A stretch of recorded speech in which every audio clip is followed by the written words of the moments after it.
And sige, action. Sir, ano po yung background niyo sa FMA? Ang background ko talaga, pananandata, tagapagsanay ako or instructor. So, ang instructor neto, yung iba, traditionally, kasi meron tayong Spanish history at saka Tagalog. So, yung iba tawag nila maestro, yung iba guro, yung iba tawag master. So, ayan. So, instructor ako in general. Okay. Paano po kayo nag-start sa FMA and in Panantukan po? Sa akin kasi, in FMA in general, kasi ano yan ang FMA maraming specialty. Merong magaling sa kamay, pang-hand lang, kaya yung panuntukan. Meron naman magaling lang sa knife, meron naman stick, meron magaling sa spear. Yung iba naman, sarong ang ginagamit, pang-gapo sa tao. Yung scarf ng Mindanao. So, nag-start ako noon kasi inimbitahan ako ng kapatid ko. Yung kapatid ko parang parang karate kasi art ko dati. So sabi niya, parang may kasama siya. So parang may kasi una ko tanong lagi bakit ako gusto mag-aaral ng arnis wala naman akong dalang stick araw-araw, no? So doon ko na-discover pag natuto ka niyan, yung bare hands automatic na. So yung pamalo, doon mo ina-adapt sa kamay. Kaya doon ang galing yung mga yaw-yan, yung mga gano'n nila, doon ang galing yon. So, ang kaibahan lang niya sa yung panuntukan nila na nasa yaw-yan, kagaya for example, yung kanilang angles na nakuha sa arnis. Na kunyari, kung ginab straight mo to, eto, gaganon mo. So, doon nang pumapasok yung arnis portion na very identical sa technique. Pwede ko ba matanong, kailan kayo nag-start sa Panantukan mo? Sa panuntukan, Early. na yan early FMA, yun nga, nagsimula sa arnis, tapos nag-evolve into something else. Kasi, ang movements kasi ng Pilipino, isa lang ang concept ng martial arts, isa lang. So, ginamit ko sa weapon o sa bare hands, nag-a-adapt na lang yung round. So, iba-iba man hawak mo, o wala kang hawak, automatic na yun. Kasi, kunyari, kung may pamalo ka, may pamalo ka, gaganon ka, yun na rin yung jab mo. Jab, yan na rin. So, yan na rin yung may mga certain techniques gaya na ito na ginagamit mo pa rin. Traditional boxing, mga western boxing, may ganito sila. May ganito silang suntok. Sa Japanese style, urakin. Oo, traditional ginagamit nila yan. Yung umpisang boxing, ganun din. Gumagamit. Kasi wala silang, yun na-invente yung gloves, nagkaroon na sila ng mga wide angles na suntok. Pero, ganyan din sa, weapon-based din yan kagaya na. Kasi ito, nagagawa mo dito. Pag tinranslate ko sa kamay, dito lang. It's the same motion, tapos bibitawan mo lang. Ngayon, sa panuntukan na area, ginagamit mo yan sa huli. Kasi pag natutukan na ng mga ganito, tutukan ka. Marami kasing technique muscle distraction, pagbali sa kamay, usually ginagawa yun. At saka ito, nakikita ko rin to. Ay sa boxing, sinusuntok nila ng gano'n para mag-open yung guard. Tapos, ina-uppercut niya ng gano'n. Nakikita ko din yun. Yun din ginagawa natin. Very similar. Okay, sure.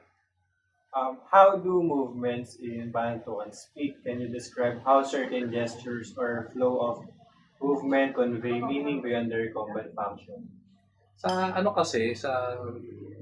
pwede mong Tagalogin nandiyan na. Tagalog lang po, sir. Okay, so, paano ko ginagamit? How do movements in Panantukan speak? Can you describe how certain gestures or flows of movement convey meaning? Ano yung meaning ng mga movements ng Panantukan beyond their combat function? Beyond combat function, yes. Well, if it's beyond the combat function, it's therapeutic kasi it's an exercise. Sa yung binabanggit niyo po kanina, sir, yung parang sa Limb distraction. Yung mga limb distractions, for example, kasi sa panuntukan kasi, yung mismo, kunyari, parang pamalo. Nakita niyo na, parang pamalo, yung nakikita niyo sa artist, di ba? Ganun din ginagawa yan sa arm ng tao. Tapos, kina-counter mo dito. Parang nakita mo dun sa boxing, tapos in-uppercut. So, would you say, sir, Ah. na yung panuntukan is a direct answer to Western boxing? Since Western boxing jab, Yeah. so did Filipinos sort of create a movement to counter the jab ng Western boxing kaya naging panuntukan? Hindi, as a general rule, meron talaga, ang movement ng tao, very similar lang talaga. Maliit lang ang difference. Maliit lang talaga. So, yung suntok talaga, yan lang.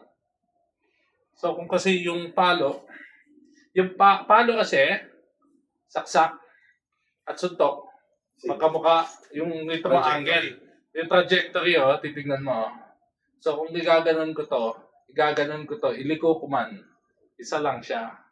We're speaking about, yung ito mismo jab, ginagawa mo talaga to. So, kung ginagawa mo to, it's the same motion. Nga lang, we just interpret it differently. You know? So, masasabi niyo po may ibang meaning pa yung movements ng panuntukan beyond just fighting? Besides being therapeutic, like is it a form of... Hindi, culturally, Yan, sige. culturally, ano siya, it's a representation ng, ano natin, ng ating warriors art. Kanya-kanya kasi, Japanese has their own, Indian has their own. Ito yung representative natin. The difference sa atin, na-invade tayo ng two western countries, Spanish, tsaka America. Yung American, yung pumunta sila dito, nagturo rin sila ng kanilang way of boxing. Tapos tayo, siyempre marunong tayo sa pamalo, panaksa. Yung mga technique natin, nilagay natin doon. So, tinransfer lang nila. So, ganun nag-evolve yung art. And, may cross-contact rin tayo. Hindi rin naman tayo as pure as they get. Nga lang kasi dumating sila dito, since nga ganito yung tactics natin.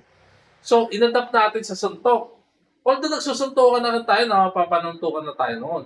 Kaso yung technique kasi, it evolves through time. Siyempre, nakita ko yung maganda. Kahit nga yung boxing, nakikita ko di ba yung kanilang training method, ginaganon nila. Saan nila inadapt yun? Tama, tayo lang. Hindi lang nila, tayo lang naman may ganun Hindi lang nila sasabihin. Kasi ang Western thinking kasi, when they teach us, the colonies, they will hyphenate na tinukuha namin kayo ng ito. Pero pag sila may nakuha sa atin, hindi na sila sabi. Saan nila? Kasi kayo manggi tayo, or brown skin. Superior ang mind nila. Ganun lang talaga yun ganun yung way of thinking nila. Kahit may natutunan sila from other countries, they don't recognize it. So, tayo, may na-develop tayo sa kanila. Sige po. Oh. And, sorry, cut. Kasi hanggang 10 minutes lang yung